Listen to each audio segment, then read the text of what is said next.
ভারতে অবৈধ অভিবাসন নিয়ন্ত্রণ ও প্রত্যর্পণ প্রক্রিয়া কঠোর করতে পশ্চিমবঙ্গ সরকার প্রতিটি জেলায় আটক শিবির বা হোল্ডিং সেন্টার তৈরির উদ্যোগ নিয়েছে। এসব কেন্দ্রে কথিত বাংলাদেশি ও রোহিঙ্গা অনুপ্রবেশকারী এবং সাজা শেষ হওয়া বিদেশি নাগরিকদের রাখা হবে। রাজ্য সরকারের নির্দেশনায় বলা হয়েছে, গেল 1 বছরে ভারতের অন্যান্য রাজ্যেও এ ধরনের হোল্ডিং সেন্টার গড়ে তোলা হয়েছে। তবে পশ্চিমবঙ্গে প্রথম এই উদ্যোগ নেওয়া হয়েছে।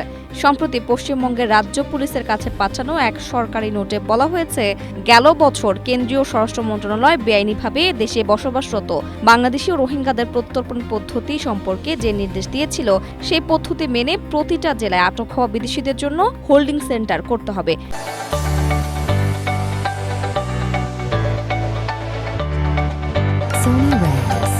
কেন্দ্রীয় স্বরাষ্ট্র মন্ত্রণালয়ের ওই নির্দেশ মেনে ভারতের অন্য অনেক রাজ্যে হোল্ডিং সেন্টার গড়ে তোলা হয়েছে, যেখানে অবৈধভাবে ভারতে বসবাস করছেন বলে সন্দেহ এমন অনেক মানুষকে আটক করে রাখা হয়। তবে আটক হওয়া ব্যক্তিদের মধ্যে অনেকেই ছিলেন পশ্চিমবঙ্গের বাসিন্দা এবং প্রকৃত ভারতীয় নাগরিক।